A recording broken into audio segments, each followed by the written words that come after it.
শুভ দুপুরের শুভেচ্ছা জানিয়ে একটা ছোটোখাটো রেসিপি নিয়ে আসলাম তোমাদের সামনে। দেখো, কাঁকড়া দিয়ে ও নারকেলের দুধ দিয়ে রান্না করব। সবাই রান্না করে, কিন্তু আমি একটু অন্যরকমভাবে রান্না করছি, আমার মতনভাবে, তাই তোমাদের সঙ্গে একটু শেয়ার করলাম।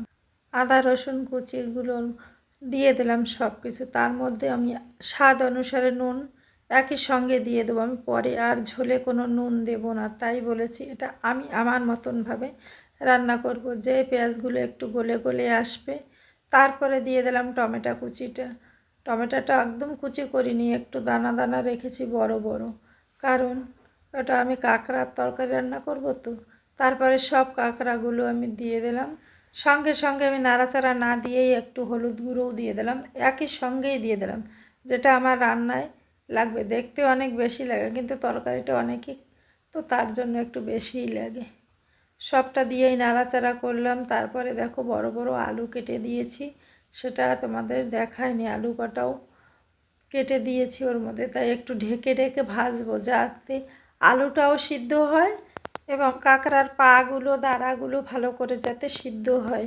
নারকেলের দুধ দিয়ে রান্না করলে না, বেশি দুধে বেশি জল দিতে নেই আমার মনে হয়, তাহলে টেস্ট ভালো আসে না। তাই অল্প একটু দুধ বানিয়েছি নারকেল দিয়ে।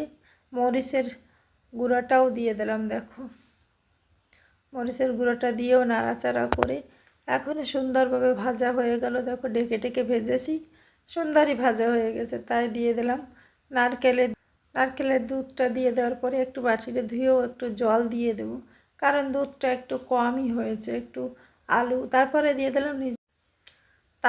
দিয়ে দিলাম নিজে ঘরে করে রাখা আমার জিরে গুঁড়ো, গোলমরিচ ও জিরে শুকনো খোলায় আমি টেলে তারপরে সেটাকে গুঁড়ো করে বানিয়ে রাখি সেইটা। দেখো, কথা বলতে বলতে তোমাদের সঙ্গে তরকারিটা হয়ে গেল, এখনও নামানোর পারি। তাই একটু দেখো থেতো করে রাখা গরম মশলা তাই দিয়ে দিলাম। আমি ওটা বেশি একটা পাউডার করি না, কারণ ওটা একটু স্মেলটা ভালোই আসে, থেতো করে রাখলে পরে দানা দানা থাকে।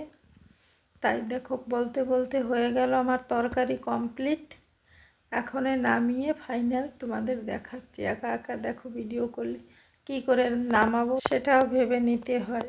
তোমাদের কীরকম লাগলো আমার রান্নার রেসিপিটা একটু কমেন্ট করে জানাবে। ধন্যবাদ সবাইকে, ভালো থাকবে।